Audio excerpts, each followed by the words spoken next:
growing up, we all heard stories from the older folks in the neighborhood about how life is unpredictable. And boy, did I learn that the hard way. This all started one lazy afternoon when I was sitting on the couch flipping through an old magazine I found under the coffee table. The light was dim, and the air felt heavy, almost foreshadowing the bizarre turn my day was about to take. I stumbled upon an advertisement for a lottery with a jackpot that could turn anyone's head. Now, I've never been much of a gambler, but something about that day, maybe the way the light hit the page, made me think, why not? So I got this quirky idea. I took a sheet of paper from my journal, tore it into small pieces, and wrote numbers on each 1 to 35 with a marker that was almost running out of ink. I guess I was trying to find my lucky numbers in the most random way possible. I tossed the paper pieces in the air, let them scatter on the bed, and felt like I was sifting through a pile of tiny white beans as I picked out 7. I recorded the numbers in a small notebook I kept for grocery lists and other mundane things. Grabbing a $10 bill from an old jar on my dresser, I thought, why not give it a shot? There's a convenience store down the block, a bit out of the way, but I remembered hearing that someone had won a decent prize from a ticket bought there last week. Superstitions, right? As I bent down to lace up my sneakers, I remembered my wife Sarah had asked me to pick up some vegetables for dinner. She's going to be mad if I use the last cash we have on a lottery ticket, I mumbled to myself, weighing the possibility of winning against her disappointment. I was about to leave when the doorbell rang. Standing there was a man in a crisp white shirt and a tie, looking like he stepped out of some Wall Street firm. He held a clipboard to his chest and gave me a smile that felt too warm for a stranger. "Sorry to bother you," he started, the politeness in his tone not quite reaching his eyes. "Could you spare a moment for a quick survey?" I almost told him off, thinking he was just another one of those sales guys. But then he said something about bringing good luck and surprises. Maybe it was the bizarre day or the lingering thought of the lottery ticket. But I let him in. The only question he had was, what would you be willing to give in exchange for a winning lottery number? I laughed it off, thinking it was some weird marketing gimmick. But then his demeanor changed, and suddenly the room felt colder. He offered me a chance to win a certain amount of money, but at a cost I could never have imagined. With each increase in the prize money, the stakes got unimaginably higher.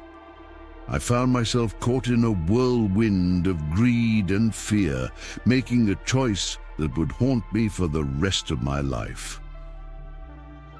The rest of the evening was a blur. I remember holding the lottery ticket, feeling its weight in my hand, as if it was made of stone, not paper. My wife bustled about the house, unaware of the storm that was about to break. And then, as the lottery numbers were announced on TV, a chill ran down my spine. The numbers matched. The joy of winning was short-lived as I heard a crash in the kitchen. There, on the cold tile floor, lay Sarah, as still as the night. The story I just shared might sound unbelievable, like something out of a thriller novel, but it happened right here in our quiet little town. Let it be a cautionary tale about the allure of easy money and the unpredictable cost it can exact on our lives. Always remember, some choices come with consequences we can never undo.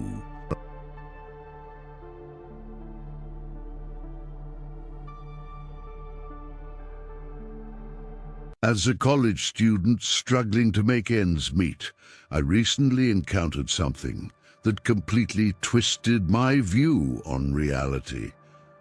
I want to share it here, as it feels almost therapeutic to get it off my chest. My story involves manipulation, but of a most insidious kind, not involving ghosts or the supernatural, but something almost as bewildering: hypnosis.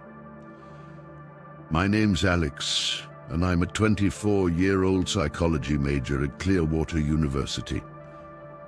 Growing up in a single-parent household, life was never easy. My mother has been bedridden for years, and I've had to balance my studies with jobs to keep us afloat. Recently, there was an opportunity for a study abroad program that could tremendously boost my future career, but the expenses were way out of my reach. Then I heard about the Starlight Foundation, a local charity organization offering a scholarship worth $100,000 to one outstanding applicant yearly. It seemed like a golden opportunity, but competition was fierce. During the interview, when asked about what made me unique, I mentioned my academic achievements and patents I've filed over the years, only to be cut off. They needed something truly distinctive, an experience out of the ordinary. It took some time to dig deep and remember a peculiar experience I had with the professor during my freshman year. Professor James Carlson, a young academic with degrees in mathematics and psychology, was known for his unconventional teaching methods. One day, he attempted a group hypnosis in class. Despite my skepticism, I found my arms moving involuntarily, following his guidance into a posture that he claimed would lead to a daydream. Shocked by the realization that my arms had indeed moved without my conscious decision, I confronted Professor Carlson. He admitted to using a simple form of hypnosis, a skill that he claimed could be beneficial if mastered.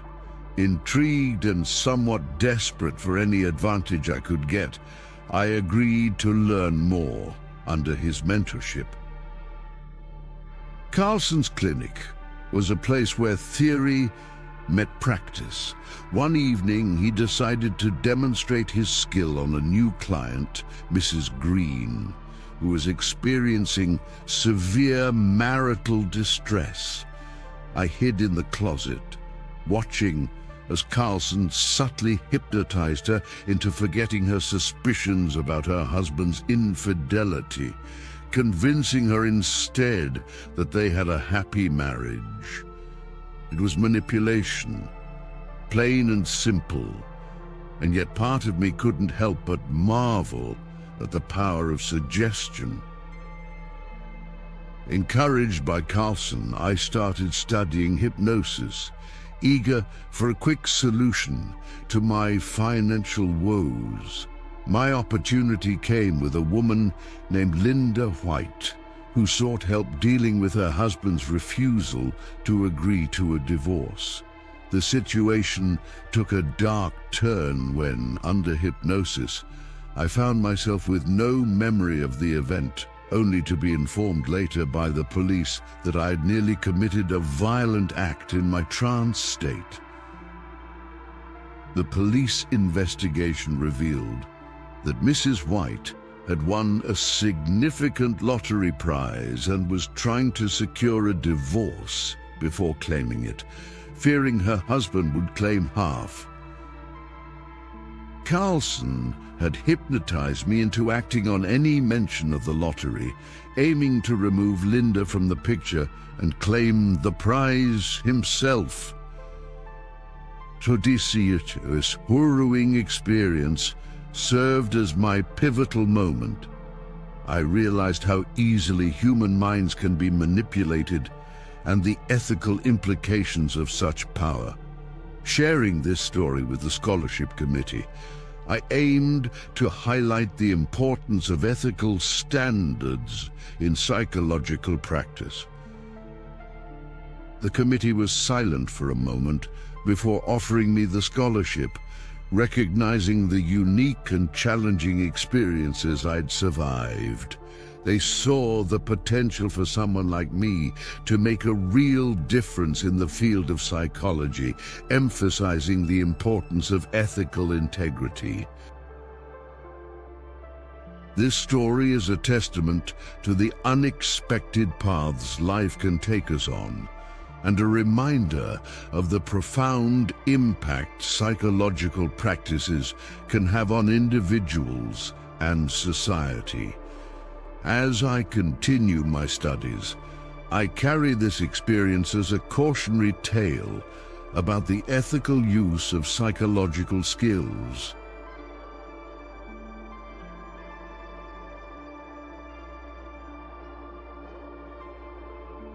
I guess we've all had our share of rough patches, but nothing hits like the kind of tragedy that shakes you to your core. I'm here to share my story, not for sympathy, but maybe as a way of processing or finding some sort of collective solace. My name's Jack, a retired factory worker, worked my whole life with the plan of enjoying my golden years in peace.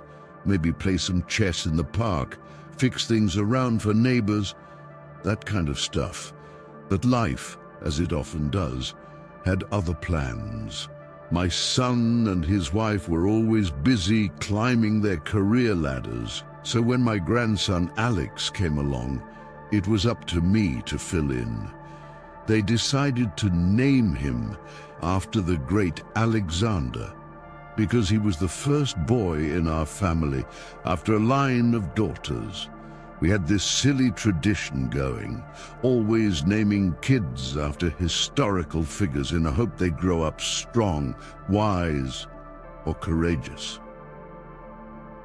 Taking care of Alex was a challenge, but in all the good ways, he was a smart kid, full of energy and always curious. The days flew by too fast with him. Our routine was simple. I'd take him to school on my old bike. We'd talk about everything under the sun on our way, and I'd be there waiting when school ended.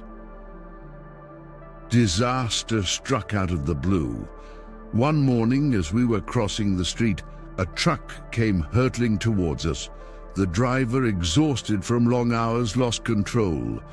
I wasn't as quick as I used to be, movements sluggish from years of manual labor and the beginning of arthritis setting in.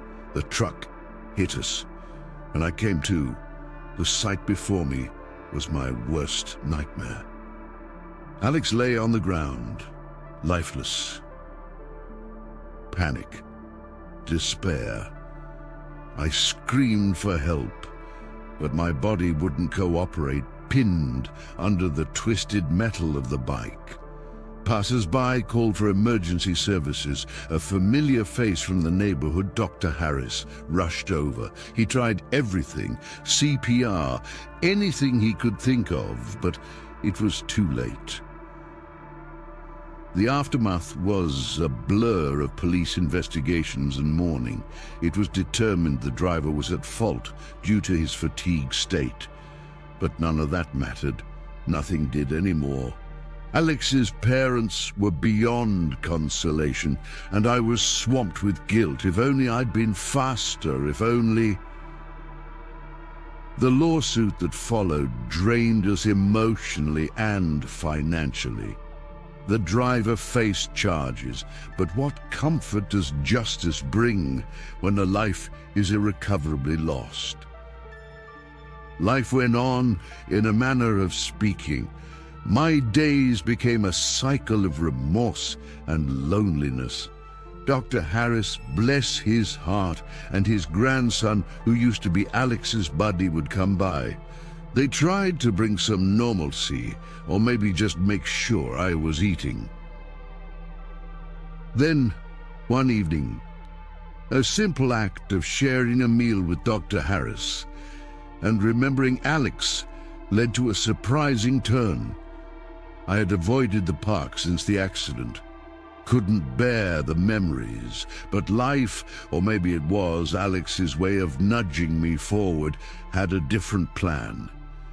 I met Mary, an old friend I hadn't seen in years, at the park. She was battling her own demons. Having recently lost her husband, our shared pain became a bond, and gradually we found us in each other's company. We looked out for each other. Shared meals, walks in the park. It wasn't long before love, a kind I thought I'd never experience again, blossomed. Mary suggested we use some of the settlement money from the lawsuit to start a community safety program in Alex's memory. It was the first time since that fateful day that something felt right. It gave purpose to our pain, a legacy for Alex, ensuring his spirit accomplished in death what we couldn't in life, keeping kids safe. We got married in a small ceremony, attended by folks who had seen us through our darkest days. Alex's parents, still struggling with their grief, gave us their blessing from afar. They had moved away to start anew, but the memory of Alex, our angel, guided us all towards healing in our own ways. I don't know if sharing this will help anyone out there. Maybe it's just my way of keeping Alex's memory alive. If there's one thing I've learned, it's that life is unpredictably harsh. But even in the deepest despair, there can be light, hope, and a new beginning.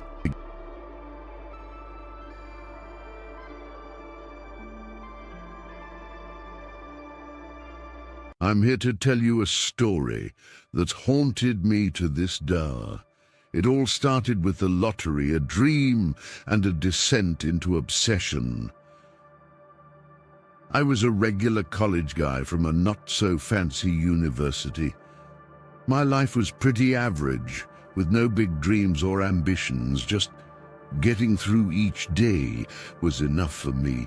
I spent most of my time dreaming about winning the lottery. It seemed like the only way out of my mundane life. Then, one night, I had this bizarre dream. A man in black, almost like a shadow, whispered to me that the winning numbers of the next lottery draw would appear on my girlfriend's body, one number each day. I woke up thinking it was just a weird dream, but it felt so real, so vivid. That day, when I met my girlfriend, Emily, something strange happened. We were just hanging out, nothing special, just a regular couple doing regular things. But then I saw it, a red number 3 on her wrist. It looked like it was written in marker. I couldn't believe it. Was my dream actually coming true?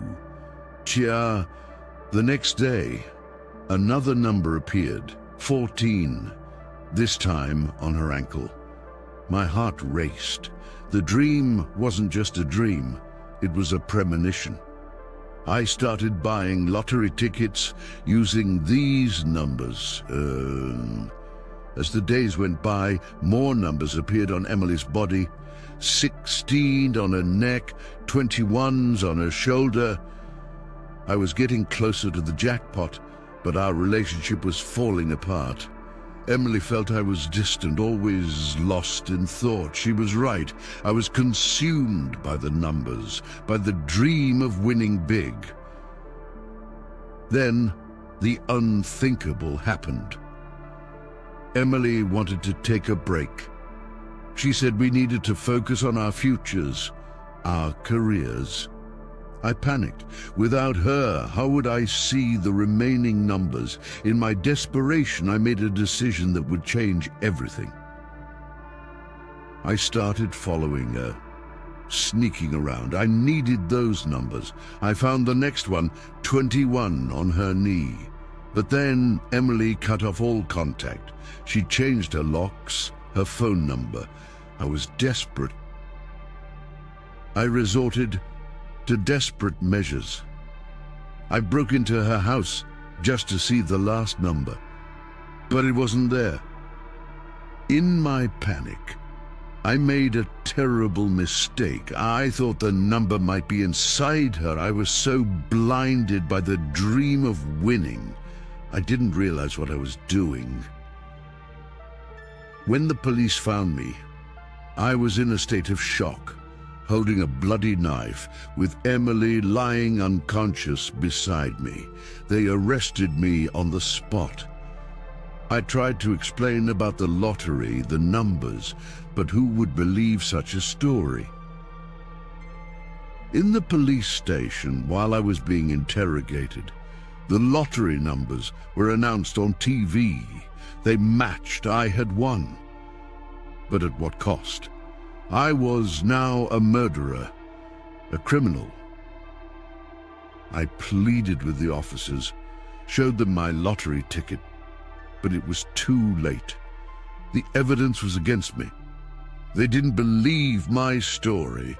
I was convicted and sentenced, and as you said, now I'm serving my time, a broken man with nothing but regret. I wish I had never had that dream. It wasn't a blessing, it was a curse. My obsession with the lottery destroyed everything I had, everything I loved. So, here's my advice to you all. Be careful what you wish for. Some dreams are better left as just that, dreams. Don't let them consume you, or they might just destroy you too. Thanks for reading my story. It's been a relief to share it, even if it's just with strangers on the internet. Remember, not everything that glitters is gold. Sometimes it's just a mirage that leads you to ruin.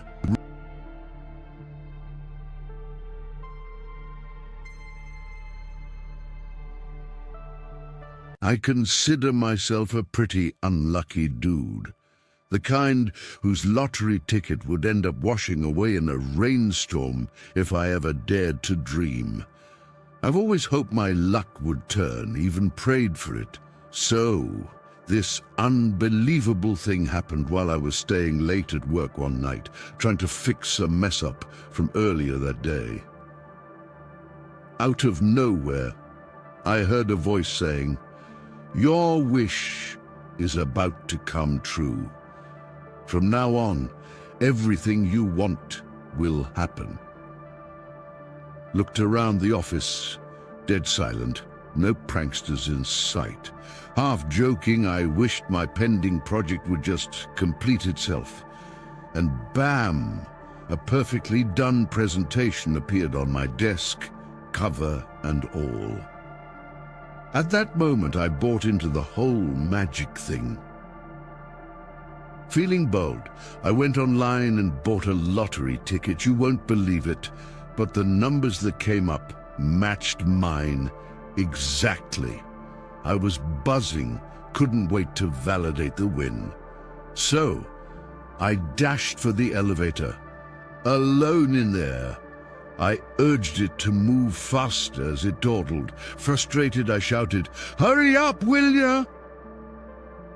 Suddenly, the elevator plummeted from the 50th floor to the ground in a heartbeat. Doors opened, and I found myself here, typing this out. No, I didn't win the lottery in the end. What happened was way scarier and more real than any jackpot. While rushing out in my excitement, I didn't pay attention to the severe weather alerts flashing on every device. The city was on the brink of a massive hurricane, the bizarre elevator drop. It stopped because the building's power grid got hit by the early effects of the storm. A freak accident, a split second of electricity chaos, and I was thrown into a pitch-dark, powerless building, imagining my riches. Turns out, my lottery win was an online scam. The numbers matched because of a hacker's trick to lure folks into thinking they'd won. And the voice in the office, likely a co-worker's Bluetooth speaker connecting randomly through my phone. They later confessed to leaving it at the office and messing with me remotely as a joke. I spent that hurricane night alone in the dark office. No riches, just a vivid imagination and a stark reminder of the random chaos of the universe. Somehow my streak of bad luck saved me from an even worse fate. Be careful what you wish for, and always, always check the weather.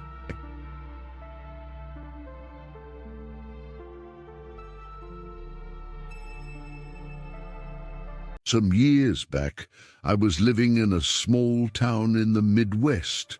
Pretty much your average family guy, with a wife and a young son, who was about 5 at the time.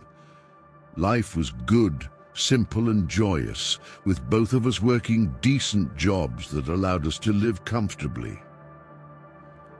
Then, during the summer of '91, something out of the ordinary happened.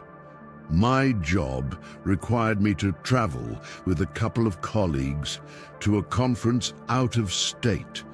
After the conference, we decided to explore some of the local attractions, which led us to this bustling tourist spot known for its scenic beauty.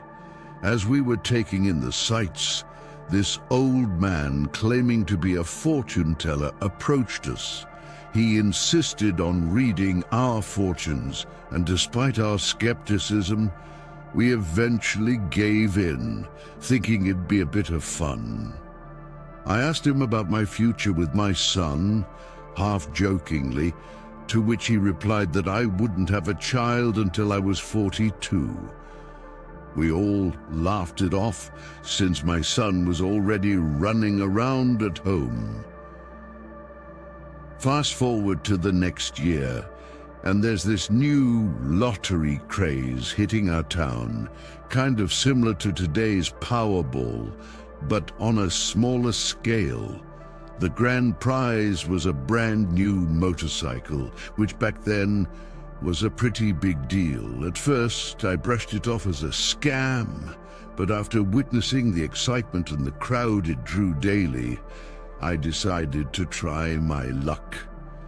Miraculously, I won the motorcycle on my very first ticket. The win was huge for our family. It brought us closer together, as everyone wanted to come over, see the bike, and celebrate the good fortune. The next day, our closest friends came over with their son, who was the same age as mine. They had been part of our lives forever, our kids growing up together. While we were busy discussing the motorcycle and preparing lunch, the kids were playing around the house. Their play escalated to pretending to use guns. which eventually led to my son pulling out a starter pistol that was supposed to be safely out of reach. In what they thought was a continuation of their play, the friend's son pointed the pistol at my boy, playfully asking him to surrender. Tragically, the pistol went off and my son was hit. The shock and horror of that moment are indescribable. Despite being a starter pistol, somehow it caused a fatal injury. My son didn't make it. The freak accident itself was a nightmare, but what followed was even more baffling. For years after that tragic day, my wife and I couldn't conceive. It wasn't until exactly 10 years later, when I turned 42, that we were blessed with another son.